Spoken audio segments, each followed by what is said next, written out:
J'ai perdu plus de 20 kilos grâce à l'intelligence artificielle. Voilà le genre de commentaires que je vois de plus en plus sur les réseaux sociaux et je pense qu'il est temps qu'on discute de l'impact de l'intelligence artificielle sur la perte de poids.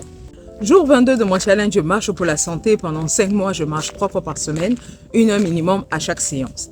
Quand on voulait perdre du poids avant, on avait plusieurs options. L'option 1, c'était d'aller voir un diététicien, nutritionniste, / médecin pour avoir un programme alimentaire, le fameux programme hypocalorique qu'on a tous essayé une fois dans nos vies. On pouvait avoir recours à un coach. On pouvait essayer le dernier régime à la mode ou bien on pouvait faire soi-même ses propres recherches et créer son propre plan sur mesure.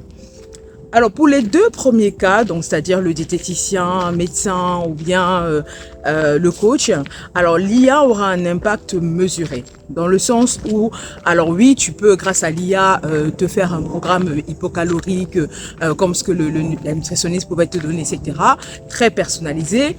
Mais pour moi, ces deux professions-là, ces deux experts de la santé vont amener une expérience personnelle, unique, humaine, que l'IA n'a pas. C'est-à-dire, c'est des gens qui soignent, entre guillemets, des personnes depuis je dis entre guillemets, pour un médecin, c'est pas entre guillemets, mais comprenez ce que je veux dire, c'est des gens qui accompagnent des personnes dans leur transformation physique depuis longtemps, et donc, du coup, ils ont cette expérience humaine-là, ce passif, ces antécédents de santé, etc., que l'IA n'a pas. Et bien sûr, ils ont aussi l'expérience médicale, voilà, dans le cas d'un médecin, par exemple, un diététicien, que l'IA n'a pas. L'IA, ça reste une intelligence artificielle.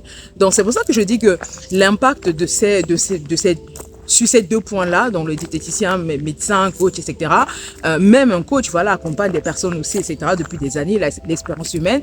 Donc, c'est pour ça que je dis que sur ces deux premières options, l'impact de l'IA sera plutôt mesuré.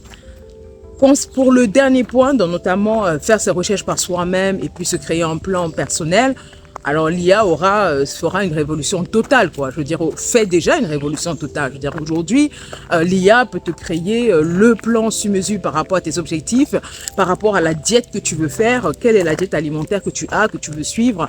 L'IA va te créer un plan sur mesure. En plus, elle est friande d'informations personnelles. Donc, elle va te dire exactement ce que tu dois faire, ce que tu dois manger, quelles sont tes courses, quel est ton budget, bref, tout ce que tu veux. Tu lui donnes l'information, elle va te créer ça, un plan vraiment concocté aux petits oignons qui correspond exactement à ta réalité, à la situation de vie dans laquelle tu es. Donc l'IA, vraiment, c'est un compagnon parfait, dépendamment de, voilà, dès que tu lui exprimes les besoins que tu as. Et sur cette dernière option-là, je veux dire, si c'était le fait de chercher l'information, de la regrouper, de la personnaliser, qui t'empêchait de perdre du poids, honnêtement, avec l'IA, tu n'as plus d'excuses, en fait. Tu n'as plus de raison parce que l'IA va venir faire tout ce travail-là pour toi. Tu n'as littéralement plus rien à faire. Donc voilà, l'IA vraiment va faciliter totalement la donne sur ce sujet-là et voilà, les gens, comme je disais, qui ne perdaient pas du poids parce qu'il fallait qu'ils cherchent des informations, etc. Donc c'était ça la seule barrière. Ne peuvent plus utiliser cet argument-là parce que l'IA vient régler totalement cette problématique-là de personnaliser l'information, de l'organiser, de la faciliter. Je veux dire, tu vas en vacances, tu demandes à l'IA de mettre à jour le programme alimentaire qui t'a donné par rapport au pays où tu vis, à l'alimentation qu'il y a, l'IA te le fait, quoi. Donc l'IA est le compagnon par excellence pour t'accompagner dans ta transformation physique, que ce soit même par rapport au sport, etc., ou à la recomposition physique. L'IA te fait un plan sur mesure par rapport à tes habitudes. Donc l'IA, sur ce point-là, révolution totale.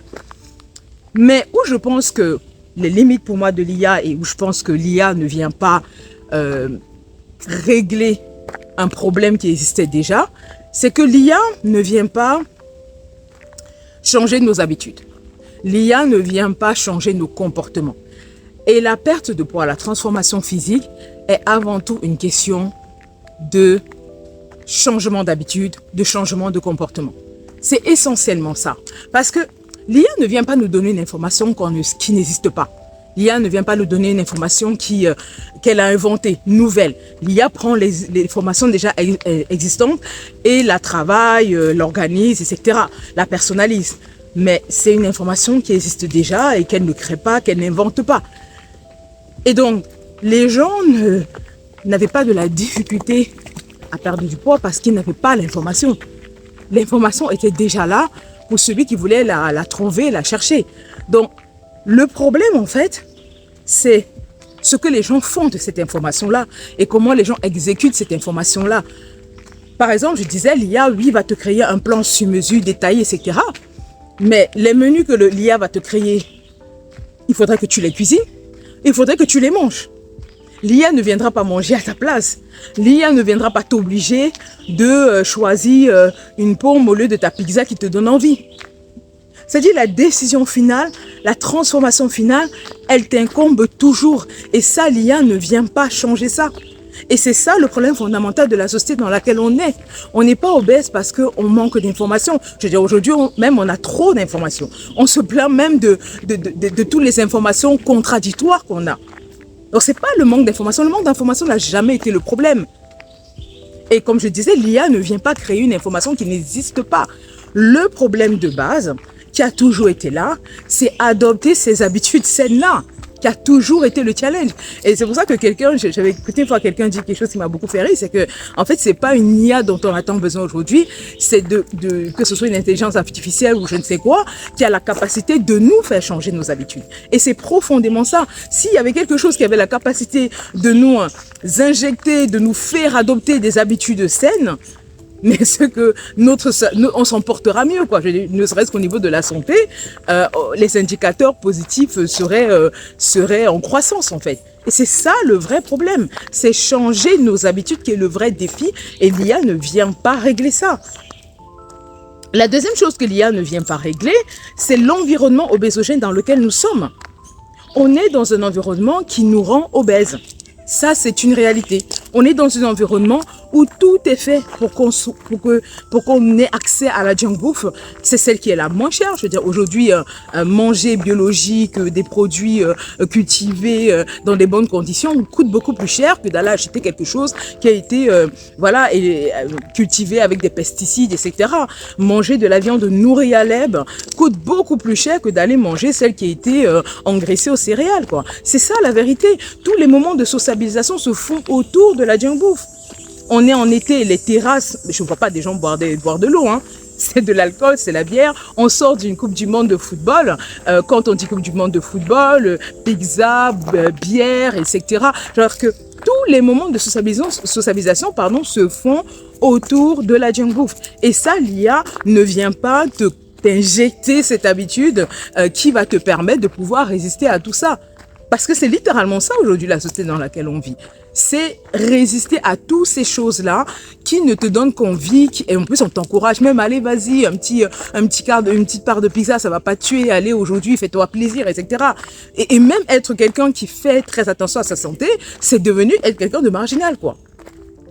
Donc, ce regard de la société, l'IA ne vient pas régler ça. L'IA va peut-être te motiver, l'IA va peut-être t'encourager, mais elle ne va pas te donner la décision finale, le déclic final pour pouvoir faire face à toutes ces pressions sociétales que tu vis.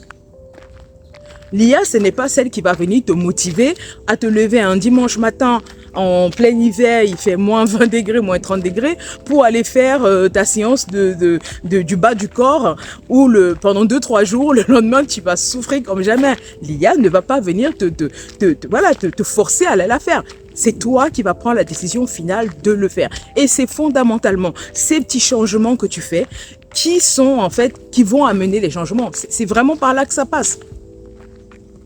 Ce n'est pas tant la connaissance. La connaissance est là, elle a toujours existé. Ce n'est pas ça qui fait le déclic. Donc, quand je vois des personnes qui écrivent sur Internet « J'ai perdu 25 kilos grâce à ce prompt ChatGPT ou Claude ou Gemini », moi, je dis, ces personnes auraient perdu du poids, peu importe l'existence de l'IA ou pas. Avec ou sans l'IA, ces personnes auraient perdu du poids. Parce que ce n'est pas le prompt qui a changé ses habitudes, ce n'est pas le prompt qui s'est mis à faire du sport, ce n'est pas le prompt qui a fait attention à son sommeil, c'est toi. At the end of the day, c'est toi qui as fait ces changements-là. Le prompt est juste venu t'aider. Et même si toi, tu copies le prompt que tu as vu sur, je ne sais pas quel réseau social que la personne a donné qui lui aurait fait perdre 15 kilos, tu ne perdras pas du poids si tu n'as pas la condition, si tu n'as pas déjà, tu n'es déjà pas sur les bonnes bases en fait. Et les bonnes bases, c'est je veux changer mes habitudes. Je veux changer mes habitudes et j'utilise l'intelligence artificielle pour venir me faciliter les choses, pour venir me donner un plan de route. Mais le plan de route, c'est moi qui vais décider de le suivre. Et c'est vraiment ça qu'il faut comprendre. Moi, par exemple, j'utilise pas mal l'IA pour me créer justement ce fameux plan de route-là, pour ajuster mon fameux plan de route, pour calculer mes macros, etc. et tout. Mais à the end of the day, je suis aujourd'hui en train de faire ma petite marche, ma petite randonnée. C'est pas l'IA qui m'a motivé à le faire, quoi. Ces habitudes-là, c'est pas l'IA qui m'a motivé. C'est pas l'IA qui me donne la motivation, la discipline pour me lever et respecter mon challenge de marcher 3 fois par semaine que je me suis donné. J'ai même pas besoin que l'IA me donne la motivation. Allez, lève-toi, vas-y, tu vas y arriver. Non, en fait. J'ai pas besoin. Même s'il y a des jours où je me lève où j'ai pas vraiment forcément envie, il fait pas très beau et tout. Mais c'est d'abord une décision personnelle, c'est un engagement personnel, c'est une volonté de vouloir changer, créer de nouvelles habitudes. Et ça, l'IA ne va pas faire ça à ta place, quoi. Donc c'est pour ça que je suis très dubitative quant à la possibilité de l'IA de venir révolutionner la perte de poids, aider plus de gens à perdre du poids. Non, je pense que l'IA ne vient pas régler le problème de base qui est là, qui existe et qui, moi, je doute. Concernant par exemple le fait d'être dans un environnement obésogène, je pense que j'ai très peu d'espoir à ce que les choses changent pendant mon vécu. J'ai très peu d'espoir que cela change. Je pense qu'il ne faut pas compter sur ce point-là. Il faut vraiment compter sur son engagement, sa décision personnelle de reprendre sa santé en main, de changer les choses, de se transformer, etc. Donc, dites-moi ce que vous pensez de ce sujet. Dites-moi si vous avez utilisé l'IA pour perdre du poids, pour vous transformer, comment vous l'avez utilisé, comment est-ce que ça a marché. Je pense que ça peut aider, inspirer d'autres personnes. Donc, dites-moi en commentaire ce que vous pensez du sujet. Et je vous retrouve pour la prochaine vidéo. On sera au jour 23 de notre challenge Marcher pour la santé.